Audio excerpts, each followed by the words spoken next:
Here again, if you would, just a few verses from this 10th chapter of the book of Hebrews. Let us hold without wavering to the hope we profess. For the one who promised is faithful. And let us consider how we may encourage one another on toward love and good deeds, not giving up meeting together, as some are in the habit of doing, but encouraging one another, and all the more as you see the day approaching. Leaving. The story of the Christian faith begins when a young man one day leaves home, sets out on an adventure, and makes a choice based upon a calling. The writer of the Gospel of Matthew says simply, "Now when Jesus heard that John had been arrested, he withdrew to Galilee, and he left Nazareth and made his home in Capernaum by the sea." Here's a young man about 30 years old, working in a carpenter's shop, responsible for the care of his widowed mother and his younger sisters and brothers.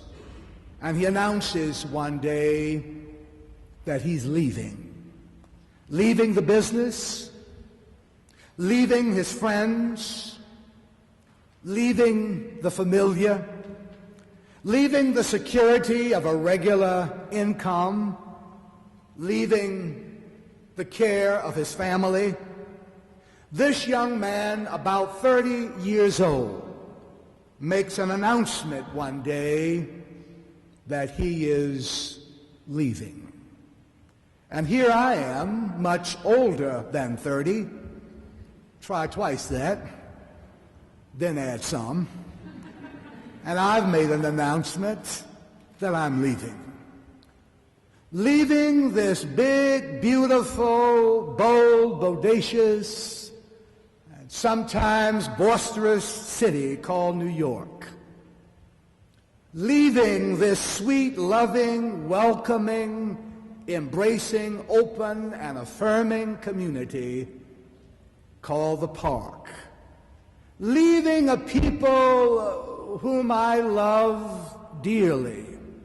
Leaving what has become familiar and going to what in many ways is unfamiliar.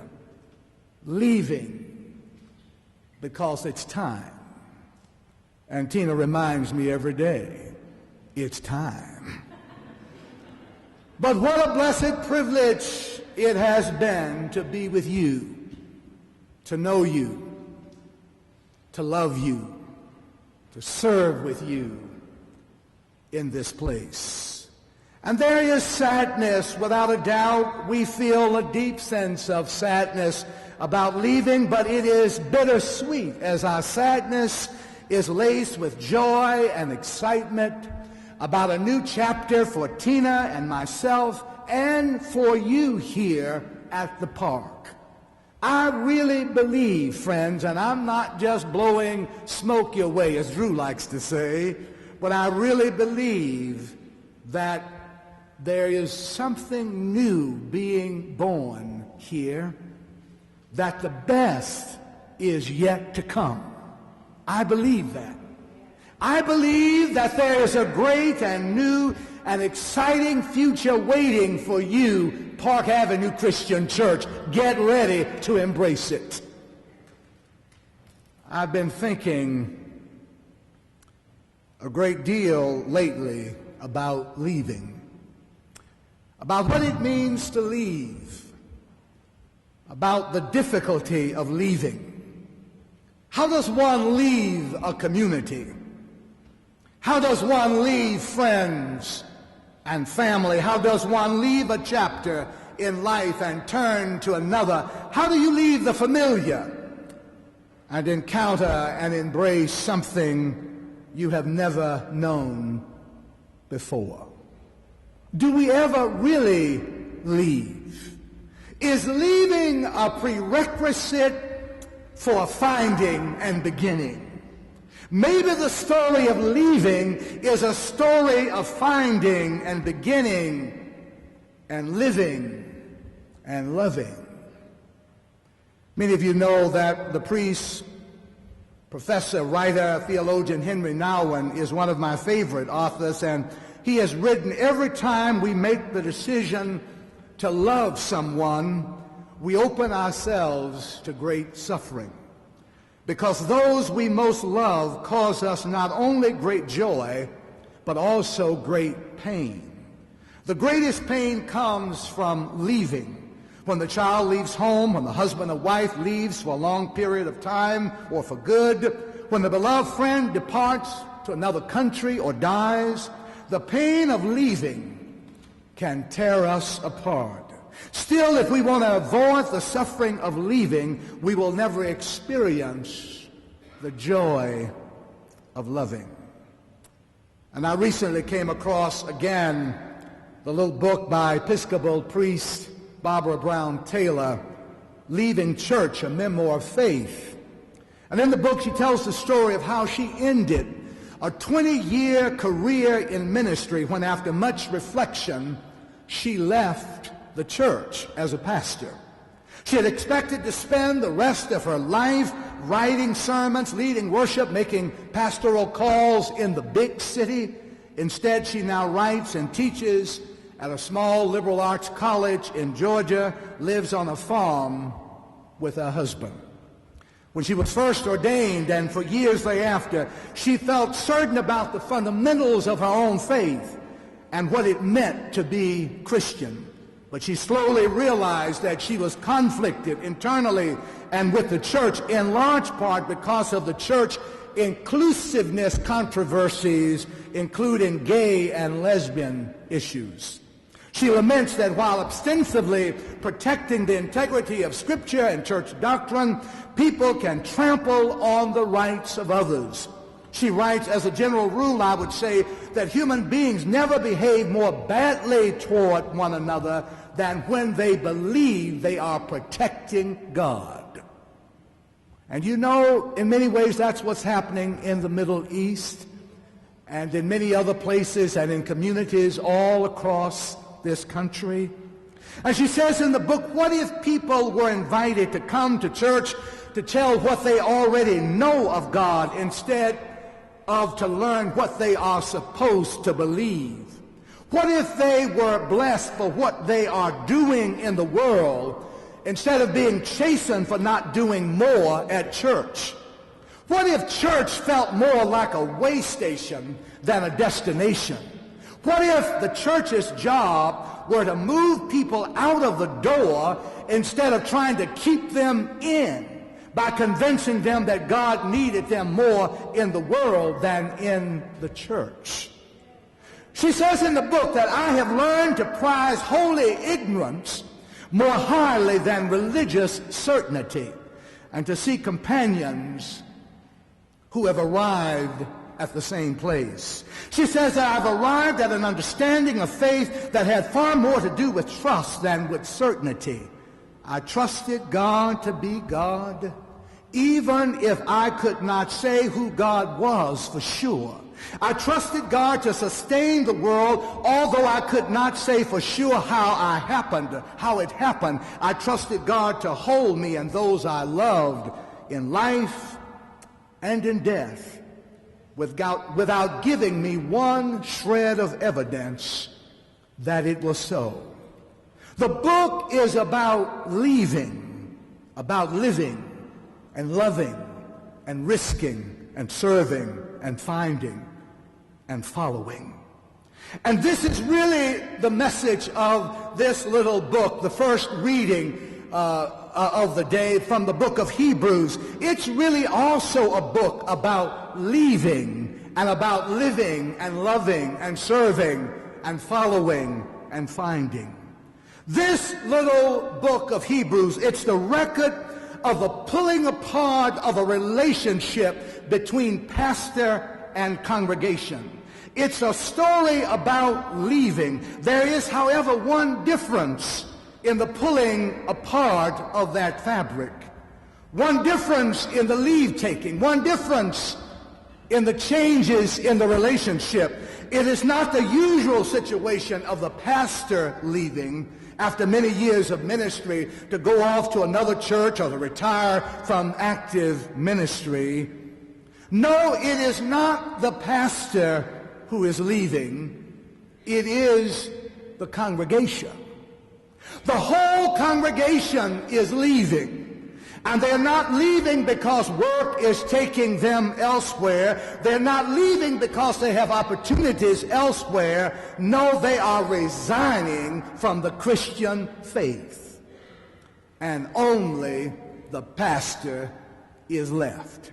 The goodbyes are said. They have their last worship service. There's the shaking of hands at the door, the final hugs. You did what you could, but this is it. But then in one final burst of pastoral care, the pastor runs out on the sidewalk to make one final last appeal to the people. He climbs up on the hood of his camel or whatever he had and makes a final impassioned appeal to the church. He preaches a sermon from the sidewalk out on the corner of 85th and Park Avenue. The pastor stands in his billowing robe and stole, and all people passing by, some glance and look his way, some stop and hear what he has to say. And it is one of the most moving, emotional, and profound appeals found in the New Testament. The sermon by an unknown pastor from the sidewalk to a departing congregation. It has been labeled the epistle, the letter to the Hebrews. It is addressed to Christian people who are anxious and discouraged. They are helplessly watching winds of change and storm clouds of persecution build up and darken the horizon. Some have already left, forsaken their assemblies, turning their back on their commitments, refusing to bear the reproach that comes with being a person of faith. The Roman emperor was beginning to impose order. No deaths had yet come, but everyone knew that the worst was just ahead. It was a day of ISIS and ISIL and terrorism. And so standing outside on the sidewalk in front of the church, the pastor says, I know the going is tough. There are rough days ahead. But do you really know what you are leaving? Do you really know what you're turning your backs on? Once you have known the Spirit of God, once you've been baptized into the community of faith, once you've felt all that love can give and turn your back, where do you go? Where do you go from church? Where do you go from God? There is nowhere to go from God. And then the pastor, in one last desperate effort to reach this departing congregation, trying to encourage and fortify them for the journey ahead, says, look, you're leaving, you're living, you're trying to love, but know that God is following you. God is following you. We are not by ourselves. Things are not what they seem. There's more here than meets the eye. This is not a solitary journey. We are surrounded by a great cloud of witnesses. They are sheroes and heroes of the faith. You don't have to stop right now and look up and around, but know that you are being followed. So he said, hold on without wavering to the hope you profess, for the one who promised is faithful. He is faithful. So let us encourage one another toward love and good deeds. This ain't giving up time, y'all. Hang on in there. Keep on meeting together. Keep on, don't forsake the assembling of yourselves together, but encourage one another. Hold on to one another. Hold on to your faith. You need to know that you're not in this by yourself. You are being followed. You're being followed by those who have gone before. It's a paradox, but it's an unshakable, indisputable truth that we're being followed by those who have gone before us. In other words, you've got to have some sense of history. Movement did not just begin in our day. We're here because somebody else paved the way. We're standing on their shoulders. We're being followed by those who have gone before us. This is what the writer of Hebrews was trying to say, and he called the roll of faith. Those are the folks who have gone on before, and now they're up on the balcony of eternity, and they're cheering us on as we run the race down here. So he says, look unto Jesus, the author and the finisher of our faith, who for the joy that was set before him endured the cross, despising the shame, and is now set down at the right hand of God the Father. Leaving but being followed. We're being followed. But not only are we being followed by those who have gone before us, but we're being followed by God. God is following us. Ain't that good news? God is following us. Ain't that good news? God is following us. Ain't that good news? The all-seeing, all-knowing, all-powerful, all-loving, everywhere present God of the universe is following us, even in our leaving, even in our going. God is following us, giving meaning to our lives, protection to our efforts, direction to our dreams, the wind beneath our wings. God is following us. Thanks be to God. Leaving but being followed. I go to my seat with this. You remember the story of the great renowned composer, pianist, who was scheduled to perform at a great concert hall. It was an evening to remember. Black tuxedos, long evening dresses, a high society extravaganza. Present in the audience that evening was a mother with her small 7-year-old fidgety son. Weary of watching, he squirmed constantly in his seat. His mother hoped that her son would be encouraged to practice the piano if he heard the great maestro play at the keyboard, but it was against her better judgment to bring him. But she thought maybe something could help. She brought him. He slipped away from her side when she turned to speak to someone else, strangely drawn to the ebony concert grand Steinway and its covered stool on the high stage with its blinding spotlights. Without much notice from the audience of great sophisticated music lovers, the boy sat down at the keyboard, staring wide-eyed at the black and white keys, placed his small trembling fingers in the right location, and began to play chopsticks.